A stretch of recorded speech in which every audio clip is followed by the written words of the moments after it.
And I'll start again. Number one, which IRS publication provides a worksheet to calculate the taxable portion of Social Security benefits? Wow, I don't know. 590A, that's a good guess. No, it's 915 though. It's 915. Make sure. Let's make sure. I mean, I probably looked it up wrong. if I needed a Social Security benefits taxable worksheet, I would just look for Social Security benefit worksheet on Google and look for the first hit from the IRS. 5A and 5B. And there it is. Publication 915. Hooray. 915. Right? Yeah. Okay. Okay, Dan, number 2. Which of the following is not a type of retirement plan? A health savings account. Correct. All right, Catherine, number 3. When determining the taxable portion of retirement distribution, which form is typically used to report distribution? Determining a taxable portion of a retirement distribution, which form is typically used to report? Wouldn't it be on W-2? No, the W-2 is for wages. Wages, earnings, and income. Is it 1099R? It's 1099R. Okay. 1099R is what the retirement company. R for retirement. Yeah, and all the 1099s, the whole 1099 series is for people to report taxable income or possibly taxable income if they've paid to you. So you get a 1099R for any type of retirement distribution. You get a 1099-IT or DIV for interest or dividends. Yeah, and from the state of Alaska, you'll get a 1099 MISC for miscellaneous income, and so we've seen a 1099-G for unemployment and state income tax refunds. What is considered miscellaneous income?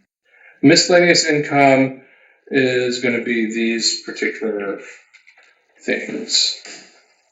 Rents, royalties, other income, just stuff that doesn't fit in any other category. The permanent fund dividend is just other income. Fishing boat proceeds, medical and healthcare payments, payments in lieu of dividends or interest, crop insurance proceeds, attorney payments, and some of these other things that hardly ever come up. Okay. Number 4, the simplified method. We didn't really go over that in class. It is pretty rare. We use the simplified method when somebody has a investment, a basis is what it's called, money that's already been taxed that they put into their retirement plan. So, for example, civil service workers put some of their money into retirement, and that's money's already been taxed. So when you get your pension, you get part of the money you get back is your initial investment. So you don't pay tax on that again. Now the simplified method just says, what's your expected life expectancy? Look it up in this little table here, based on your age. And they only have 5 age categories, so it's pretty easy. Divide your total investment by that number of months, and you get that much money back tax-free for each monthly pension payment. That seems pretty complicated, but it really is compared to the general method, simplified. But we really don't have to use that even when people do have a basis in their retirement, because most of the time, if you retire through the normal course of things, the retirement company or whoever is providing your retirement has already done that calculation for you. And so you'll have a number of gross distribution and a taxable distribution. A taxable distribution will already have that calculation have been done for you. However, if you remember that if you're on disability pension, your disability is treated as wages, and your gross distribution is reported on line 1H, I think it is, of your tax return, instead of on line 5, which is where pensions would go. And while you're under the minimum retirement age, your full distribution is taxable income, but it's also treated as earned income for purposes of any tax provisions that rely on earned income. So when you become full retirement age, they'll say there'll be an amount here for total employee contributions, and then the tax preparer will have to figure out what monthly benefit is non-taxable starting at regular retirement age through the rest of their life.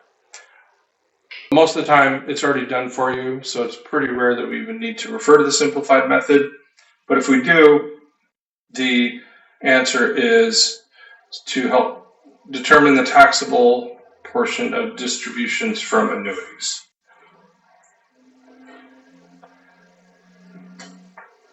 Okay. All right, number 5, Dan. Which IRA type allows for tax-free withdrawals in retirement, assuming certain conditions are met? Roth IRA? Roth IRA, yeah. So the point of a Roth IRA is you've already paid taxes on that, it grows tax-free, and you don't pay any taxes on it, any of it, in retirement.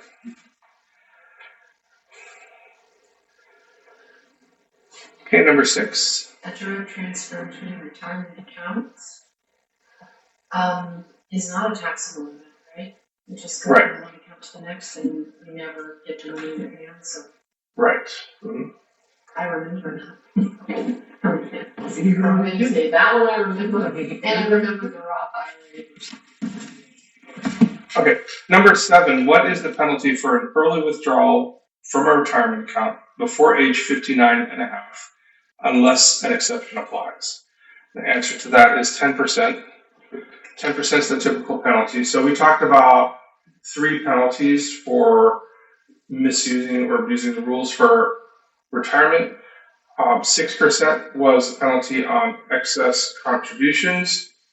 Like you're only supposed to put $6,500 to your traditional IRA, assuming you're under 50. But if you put more than that, let's say you put $10,000, then that you have a $3,500 excess contribution. Now you can correct that. You have until the due date of your return to undo that contribution, and then you won't have any tax consequences.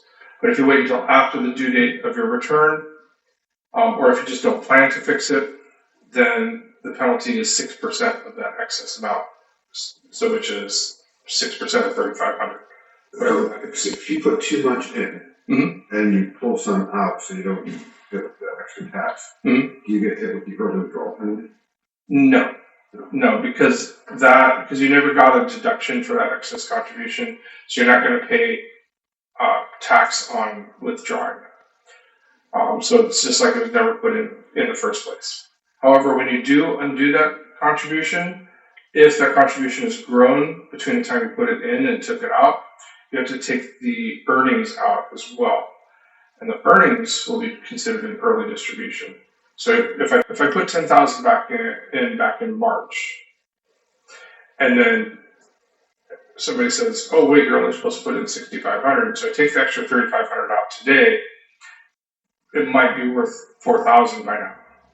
Probably not. That's a pretty good return. But let's just pretend it's $4,000. So I take the $4,000 out to undo the contribution and take the earnings out.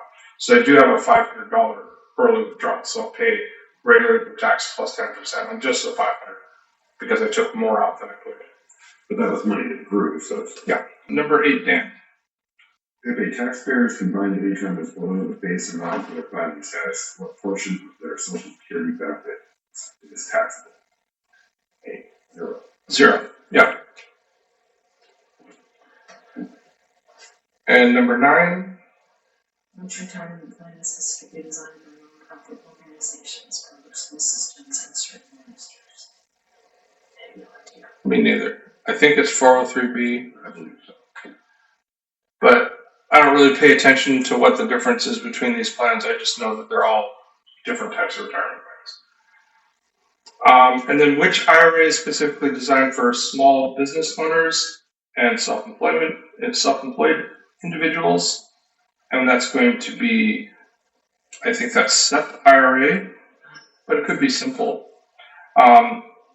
SEP stands for Simplified Employee Pension. And what it just says is, okay, pick a percentage. How much did your employee make this year?